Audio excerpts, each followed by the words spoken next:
আওয়ামী লীগ ৭১-এর যে ন্যারেটিভ বিনির্মাণ করার চেষ্টা করেছে, আমরা দেখেছি এই জুলাই গণ অভ্যুত্থান নিয়ে একটি গোষ্ঠী তাদের মন গড়া একটা ইতিহাস বিনির্মাণ করার চেষ্টা করেছে।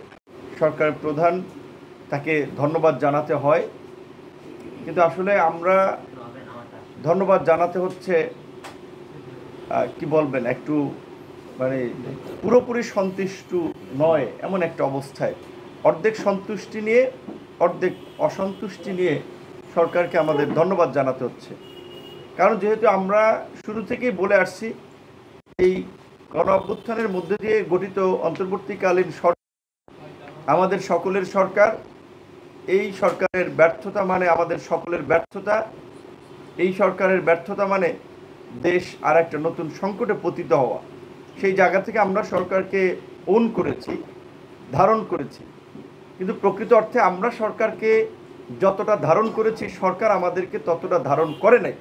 সরকার শুধু ধারণ করেছে এনসিপিকে, যেই কারণে সমস্ত কর্মকাণ্ডে দেখবেন এনসিপির একটা প্রাধান্য, সদ্য নতুন দল গঠিত দল।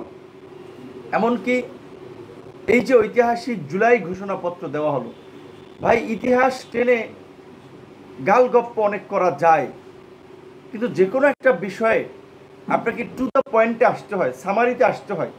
আমরা এই যে 10-15 মিনিট 5-7 মিনিট কথা বলি, টেলিভিশন যখন একটা নিউজ করে তখন কিছুতে কাট করে 1 থেকে 1.5 মিনিট বা 30 সেকেন্ড 50 সেকেন্ডের মূল বক্তব্যটাকে কাট করে, বিকজ প্রত্যেকটা জিনিসের একটা জিস্ট থাকে। তো এই গণ অভ্যুত্থানের জিস্ট, এই গণ অভ্যুত্থানের মূল মন্ত্র, এই গণ অভ্যুত্থানের মূল প্রেক্ষাপট ছিল 2018 সালের কোটা সংস্কার আন্দোলন। যেই আন্দোলনকে কেন্দ্র করেই, যেই আন্দোলনের মধ্যেই গড়ে উঠেছিল আমাদের ছোট ভাই বন্ধুদের, কিশোর বন্ধুদের নিরাপদ সড়ক আন্দোলন। এবং এই কোটা সংস্কার আন্দোলন এবং নিরাপদ সড়ক আন্দোলনের ধারাবাহিকতায় আমরা তরুণ প্রজন্মকে নিয়ে এই প্রথাগত রাজনীতির বাইরে আমরা সংগ্রাম চালিয়ে গেছি। এবং সেই সংগ্রাম থেকেই জন্ম নিয়েছে ছাত্র যুব শ্রমিক অধিকার পরিষদ, গণ অধিকার পরিষদ। এবং 2024-এ যেই আন্দোলন শুরু হয়েছে, আমাদের সাধারণ সম্পাদক যেটি বলেছেন, এই ধরনের একটি মিথ্যাচার, এই ধরনের একটি বিকৃত ইতিহাস জুলাইয়ের ঘোষণাপত্রে থাকবে, এটা আমরা প্রত্যাশা করি নাই। যে জুলাইয়ের আন্দোলন নাকি শুরু হয়েছে দুর্নীতি বিরোধী এবং কোটা বৈষম্যের বিরুদ্ধে। কিসের দুর্নীতির বিরুদ্ধে? কোথায় আন্দোলন শুরু হয়েছে? এই আন্দোলনের মধ্যে কোথাও লেখা ছিল, পরিষ্কারভাবে ব্যানারে লেখা ছিল 2018 সালের পরিপত্র পুনর্বহালের দাবিতে, পরিষ্কারভাবেই বলা ছিল পুনর্বহালের দাবিতে, ব্যানারটা ছিল বৈষম্য বিরোধী আন্দোলন। কাজী এই ধরনের উচ্চ শিক্ষিত লোক, জ্ঞানীগুণী লোকেরা একটা খসড়া আপনার দিবেন, সেই খসড়ায় একটা ডাহা মিথ্যা কথা থাকবে, এটা আমরা প্রত্যাশা করেছিলাম। এই জন্য বলেছি মন গড়া ইতিহাস লেখা যায় না। আওয়ামী লীগ ৭১-এর যে ন্যারেটিভ বিনির্মাণ করার চেষ্টা করেছে, আমরা দেখেছি এই জুলাই গণ অভ্যুত্থান নিয়ে একটি গোষ্ঠী তাদের মন গড়া একটা ইতিহাস বিনির্মাণ করার চেষ্টা করেছে। আমরা বিএনপি, জামাত এবং এনসিপির সুস্পষ্ট বক্তব্য চাই। আমরা যতদূর জানতে পেরেছি, এই ঘোষণাপত্র চূড়ান্ত করার আগে দফায় দফায় ফরমালি এবং ইনফরমালি বিএনপি, জামাত, এনসিপিকে নিয়ে বৈঠক হয়েছে। তাহলে বিএনপি, জামাত, এনসিপি এই মিথ্যাচার স্বীকৃতি দিয়েছে কিনা, কিংবা এই মিথ্যাকে ধারণ করে কিনা, আমরা সেটি জানতে চাই তাদের কাছে।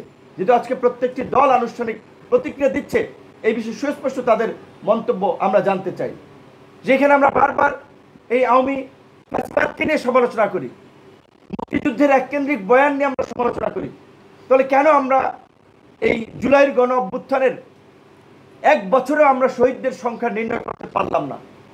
কেন এই ধরনের একটা বড় ডিস্টেন্স, যেখানে জাতিসংঘ বলছে 1400, সরকার হিসেবে 836, বেসরকারি হিসেবে কেউ বলছে 1000 খানেক, কেন এই ধরনের তারতম্য হবে?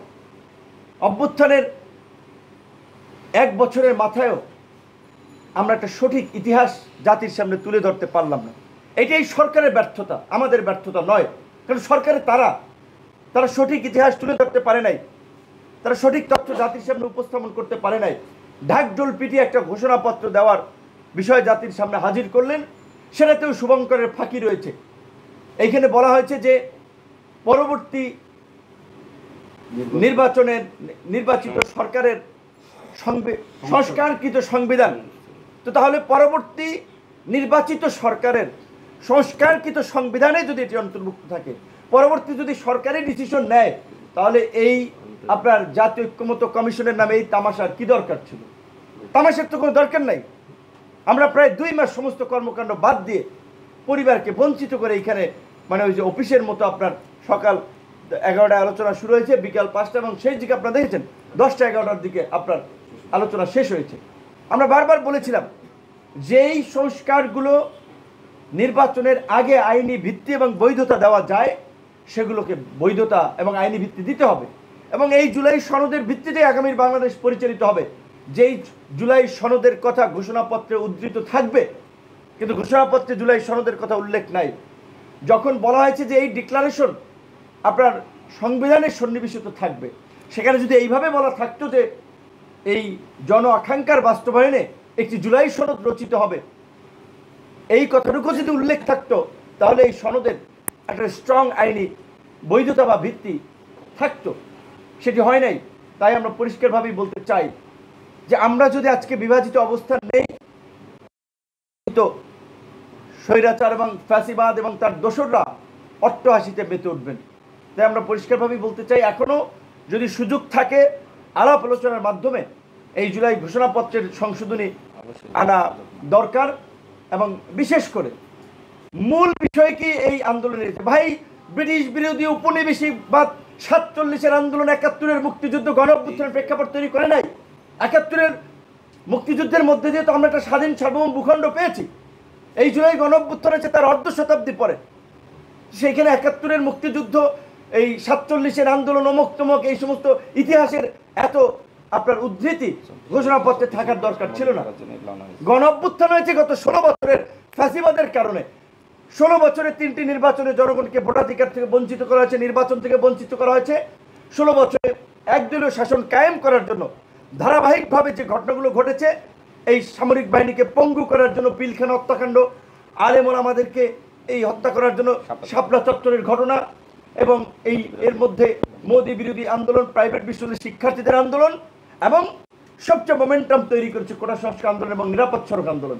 মূল ঘটনাকে এড়িয়ে একটা অস্পষ্ট ইতিহাস কার সাথে উপস্থাপন করা হয়েছে, কারা এর সাথে জড়িত ছিল, আমরা সেটা জানতে চাই। তারা প্রতারণা করেছে জাতির সঙ্গে, আমাদের সঙ্গে প্রতারণা করেছে। আমরা 15 দিনের 20 দিনের আন্দোলনের মিডিয়া কাভারেজে নেতা হই নাই, হঠাৎ করে নেতা গজে উঠি নাই। আমাদের ধারাবাহিক গত এই 7-8 বছরের ধারাবাহিক লড়াই সংগ্রামে রাজপথের রক্ত এবং ঘাম আমাদের এই রাজপথের পিচের সাথে আমাদের মিশে গেছে। প্রত্যেকটা মানুষ যারা আজকে আমরা এখানে বসে আছি, তারা এই প্রেক্ষাপট তৈরিতে জীবন বাজি রেখে ধারাবাহিকভাবে লড়াই সংগ্রাম করেছে।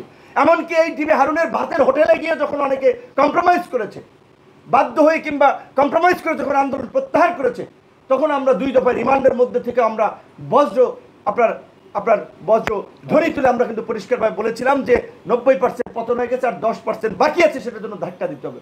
আজকে অনেকে হিরো হয়ে গেছেন, 10-15 দিনের আন্দোলনে হিরো হয়ে গেছেন। অন্যদের সমস্ত অবদানকে ম্লান করে আজকে সরকারের ক্ষমতাকে ব্যবহার করে, সরকারকে ব্যবহার করে, উপদেষ্টা পরিষদকে ব্যবহার করে আজকে কিংস পার্টি গঠন করা হয়েছে। আর সেই কিংস পার্টির কার্যকলাপ আপনারা দেখতেছেন যে কিংস পার্টি আজকে তরুণ প্রজন্মকে বিপদগামী করছে, রাজনীতিকে কলুষিত করছে। যেই তরুণদেরকে নিয়ে মানুষ পরিচ্ছন্ন রাজনীতির স্বপ্ন দেখেছিল, নতুন বাংলাদেশ বিনির্মাণের স্বপ্ন দেখেছিল, আছে সেই তরুণরা চাঁদাবাজি, ধান্দাবাজি, তদবির, লুটপাটে ব্যস্ত। এই ইতিহাস কারা রচনা করেছে, এগুলো কারা তৈরি করেছে, তাদের বিচারও এই দেশে আগামীতে হবে। যারা এই দেশের মানুষের যে তরুণদেরকে নিয়ে স্বপ্ন ছিল, তরুণদেরকে নিয়ে আশা ছিল, সেই আশা আকাঙ্ক্ষায় যারা গুড়ে বালি দিয়েছে, সেই আশা আকাঙ্ক্ষাকে যারা ধ্বংস করেছে, তাদের বিচারও হবে। আজকে তরুণ হিসেবে আমরা নিজেরা প্রশ্নের সম্মুখীন হই, তোমাদের ভাই বন্ধু সহকর্মীরা এগুলো কি করছে। তাই সরকারকে বলতে চাই, আপনারা আশকারা দিয়ে এগুলো করেছেন, আপনাদের দায় রয়েছে। সেই দায় মোচনের জন্য হলে অন্তত এই আন্দোলনের অন্যান্য অংশীজনদেরকে যথাযথ মূল্যায়ন করে এই ঘোষণাপত্রে তার সঠিক আপনারা বিবৃতি জাতির সামনে প্রকাশ করবেন।